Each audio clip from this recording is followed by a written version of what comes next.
Hey everybody, Star Guy here. Thank you for joining me today where we're going to be covering the rare force power psychometry, also known as echo sense, aka retrocognition. I actually prefer retrocognition because it states plainly what it is, right? You have this ability, retrocognition, and let's just say you pick up this can. You know, maybe I was walking around one day with this can, I was strolling through the park, just enjoying myself, nice, calm, easy going, nothing really happening, and then bam, out of nowhere, I witness a murder, right? A murder happens right in front of me, and I'm scared, I'm terrified, I'm fearful, there's a gunshot that went off, there's blood everywhere, I've never seen anything like that before. Obviously, you can imagine the array of emotions rushing through my body at that given moment. So, I don't know what to do. I drop the can and obviously probably run, you know, or if I think that I can help, I would like to think that I probably would. I don't know. I'm not sure how gruesome the murder is that you're thinking of. The murder I'm thinking of, probably something that I should be helping in, but in this case I'm running because hey, it's a reason to drop the can, right? So I drop the can, and let's just say you stumble across the can maybe, a few days later. You're investigating the scene, maybe you're a detective, maybe you're just a random good citizen, right? You're coming by to pick up the can because you don't like litter on the ground. I'm fine with that too. Free litter, I hate litter on the ground. I fancy that movement, so I support that.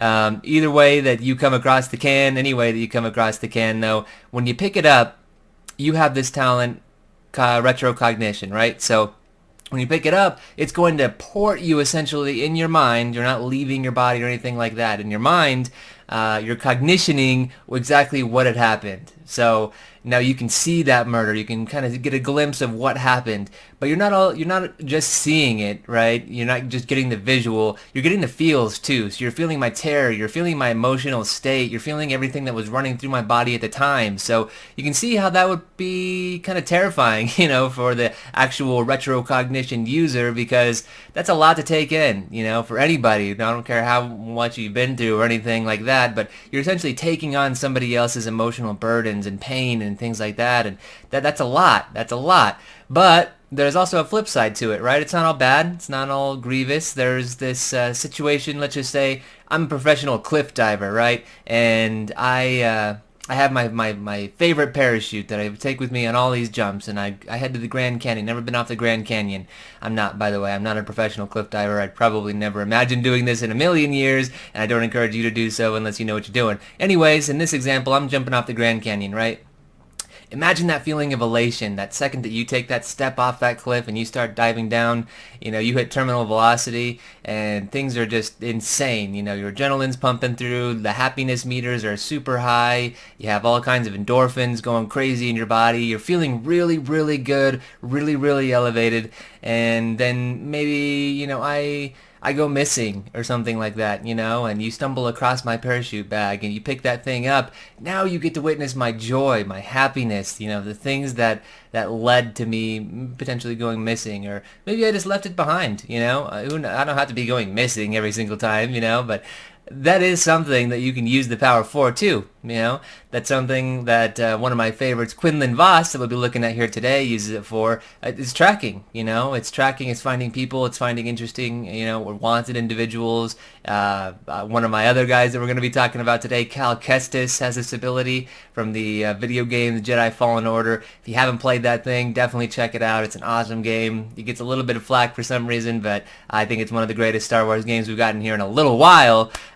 He uses it, for really basic things throughout the game, and we'll be checking both of those out today. So let's have a look at one right now.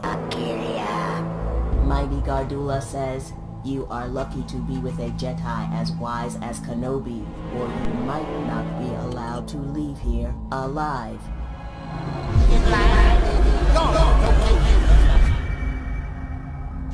Maybe next time I'll come alone. Zero was here. He was holding one of those cups. Nice work.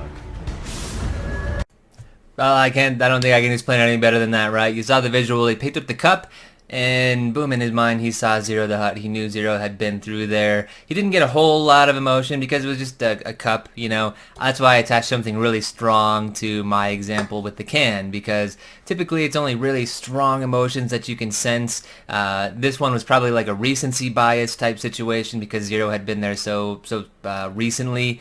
You know, it was just a cup. There was nothing really strongly tied to it. He probably drank it and boom, he moved on with his day. So that's why he probably just got a little bit of a glimpse, just knew the fact that, hey, Zero was indeed here, and they moved on, continued on their journey. So now let's have a look at one of my other guys, like I mentioned, Padawan Cal Kestis.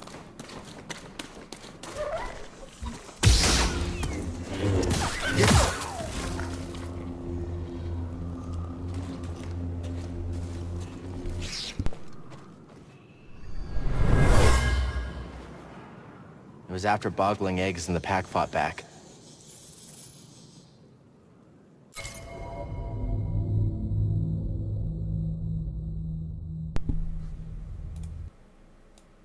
So as you saw there, not the coolest thing, right? He's using it on an animal. He saw what the animal felt, what he was doing before it wound up finding its end. So, that was a very basic use case. But, humans, animals, we all, have the feels. We all have emotions. We all have things coursing through our bodies. And, the Force, as we all know, or maybe as we all don't know, interweaves and connects us. All living beings are part of the Force. And that's no different with the animals, So he saw something very basic there. It doesn't have to be something as grandeur as me jumping off the Grand Canyon or witnessing a murder. So very cool talent, very cool ability. Last person that I want to talk about is Car. So essentially Car here, featured in this video, or featured in this the front page of this book right here, is a young Jedi that's trying to find his way. He actually didn't know that he had Force powers until he turned about 13, and even then it appeared as basically headaches and seizures. He had no idea this is the Force. This is well after the Empire.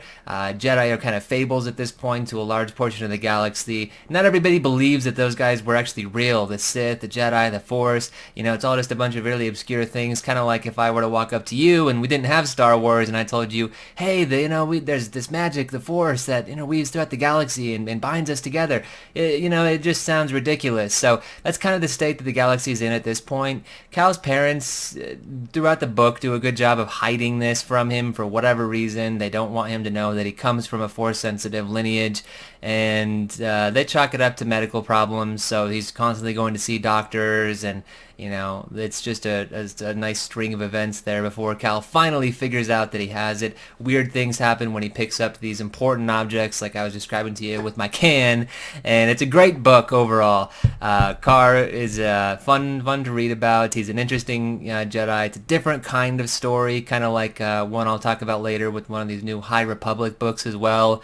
And whether you read it, you watch it, I highly encourage you to check this one out because it's one of those little tidbits that talks about a corner of the galaxy that we don't often get to hear about. And I do think that his story is encouraging because at this point in time, history is being written in a way that doesn't really include the Force and the Jedi and the events that actually happened leading to where the world is then. So it's kind of irritating in a way because as the reader what happened and how things truly went down, but in this society they just have no idea, and he's doing his best to right those wrongs. He wants to be a Force collector, as they say in the title of the book. He wants to go around and collect these artifacts and give the people a true telling of actual events. So thank you guys for joining me today. I gave you that brief overview of psychometry. Obviously, there's a lot of use cases out there. There's a lot of different Jedis and Sith throughout history that have actually utilized this power in different ways.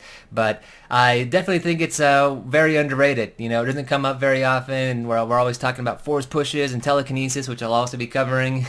a lot of people with those powers. Those are very common. But the things that aren't so showy, they aren't so flashy, like psychometry, don't often get their time of day. So hopefully you enjoyed this. Hopefully you learned something new. And I'm curious, let's just say you did actually have this power. What do you use it for? I have ideas in my mind. I mean, I would probably go check out the Egyptians. Let's figure out how those pyramids were actually made. I would pick up some art pieces. I'm not sure. I don't think I'd necessarily be a selfish or greedy person with this kind of a power. I definitely think I'd be very giving, kind of like Carr.